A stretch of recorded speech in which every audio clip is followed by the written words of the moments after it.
This is CBS News Chicago.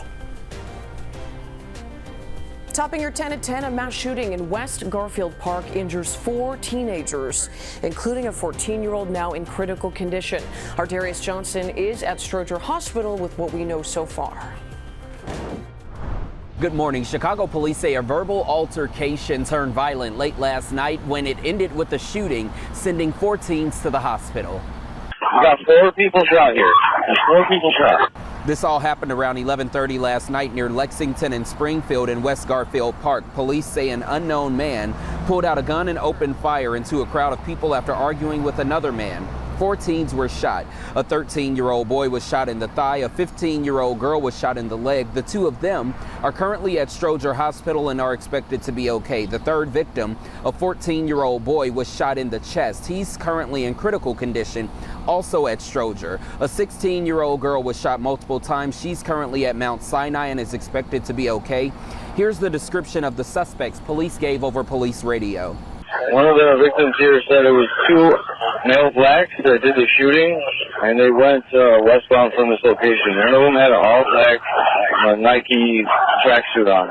Right now, it's unclear exactly what caused this verbal altercation to turn into a shooting and how these teens ended up in the crossfire. Right now, Chicago police say no one is in custody. Reporting at Stroger Hospital, I'm Darius Johnson, CBS News Chicago. Thank you, Darius. In North Chicago, police say a shooting happened here at Frank's Lounge. Officers were investigating this area, Green Bay Road near MLK Drive. They tell us that a 27-year-old was shot in the chest and taken to the hospital in critical condition.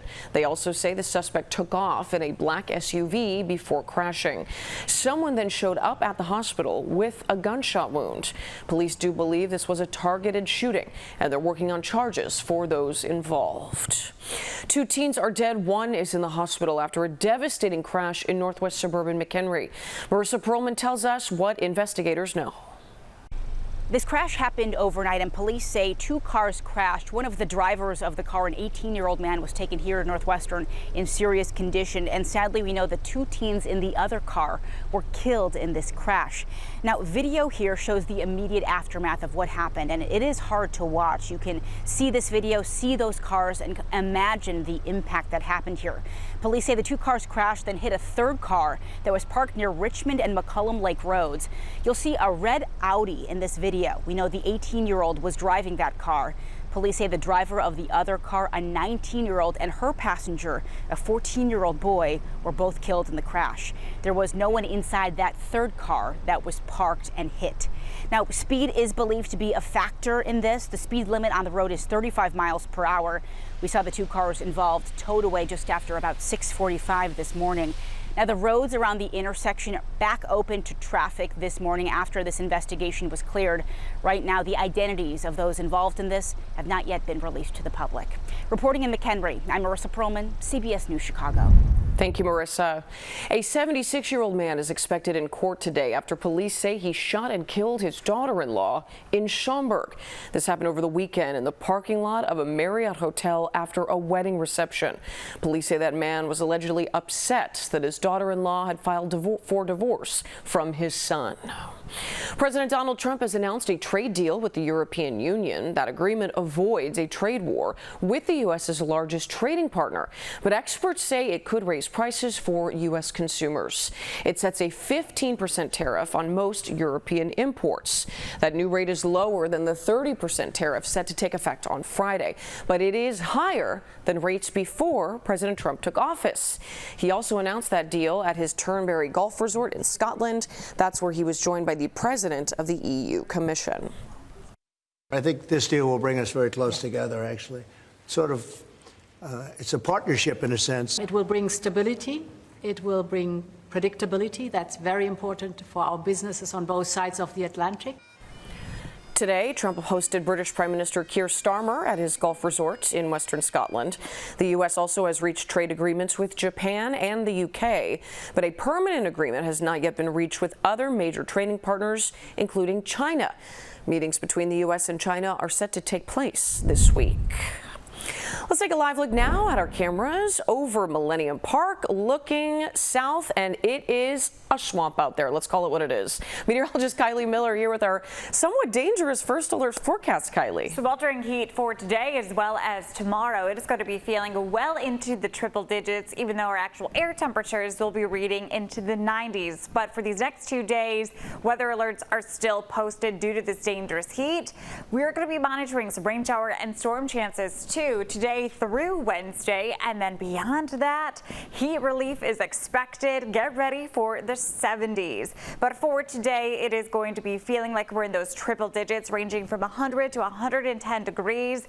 A heat advisory, it goes in effect at noon today, expiring at 8 p.m. So this is due to the fact that it is just going to be very hot and the humidity is going to be staying up. I think we're also going to be dealing with a few isolated rain showers and thunderstorms, very similar to what we experienced yesterday. So some of these storms could provide gusty winds as well as some heavy downpours that could create some flooding. We're going to repeat that for tomorrow, and then Wednesday, a bigger chance of rain showers and storms are in the forecast. For today, though, 93 degrees for your high. Again, that heat advisory goes into effect at noon for today. Stay cool, hydrated, drink plenty of water, and limit your time outdoors. If you need to find shade, definitely do so. For tonight, a low temperature of 75 degrees, staying muggy, so it's going to feel like we're in the 80s for tonight. Tomorrow, still feeling like 100 to 105 degrees with that heat index. It's got rain showers and storms on Wednesday due to a passing cold front, and that's going to drop down our temperatures. So cooling changes are expected, Marie, for the end of the week and the upcoming weekend. Perfect timing for Lollapalooza. It really is. That's great to see. Thank you, Kylie. The UN's food agency says 80 trucks full of food and other necessities went into Gaza yesterday. It comes after Israel began a limited pause in fighting. That pause will be in 3 populated areas of Gaza for 10 hours a day to let humanitarian aid in. Food experts have warned about the risk of famine in Gaza for months now, and images of emaciated Palestinian children continue to spread online. A director for the World Food Program says this is a step in the right direction, but that crisis cannot be fixed in a day. So now we see this as a proper way for us to increase the assistance into Gaza, but it will not be within, one single day that we can actually change the current level of starvation that you have currently in Gaza. He also says it's important that no armed groups come close to those trucks, and says if the starvation crisis gets worse, Gaza will need 150 trucks filled with food a day. A New Orleans jail inmate mistakenly released by the sheriff's office Friday remains at large. 30-year-old Khalil Bryant was supposed to be held on a bail of more than $100,000 for allegations of violent crimes, as well as pending drug charges and a warrant out of Jefferson Parish. But he was released after a human error. That's according to Orleans Parish Sheriff Susan Hudson. The error stemmed from a clerical misidentification, where he was confused with another individual sharing a similar last name. Now the sequence of events is a big question. The mistake started early Friday morning, but the public wasn't notified until late in the afternoon, almost 15 hours later. Sheriff Huston said that they will not be commenting on that right now as they search for the suspect. A roughly 2-month-old manhunt for the man suspected of kidnapping and killing his 3 daughters was scaled back these past few days.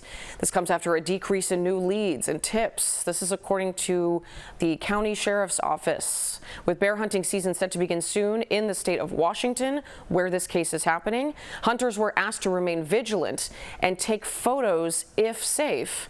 The U.S. Marshal Service is offering a $20,000 reward for information leading to this man's arrest. Former White Sox slugger Dick Allen was posthumously inducted into the National Baseball Hall of Fame yesterday. His widow accepted his plaque in Cooperstown, New York. While Allen was enshrined as a Philly, his wife Willa said that his time on the South Side gave him a place that he could, quote, express himself as a leader, a teacher, and a fierce competitor. She says Chicago embraced him for both his talent and his heart. The love he felt from the South Side gave him strength to give 110% every game. And in return, he gave the fans one of the most iconic MVP seasons in baseball history. Billy Wagner and others round out the class of 2025. Besides being a first ballot inductee, Ichiro Suzuki remains the first Japanese-born player voted into the Hall. Quite the milestone. That will do it for your 10 at 10 nonstop news. We are back with more of your top stories.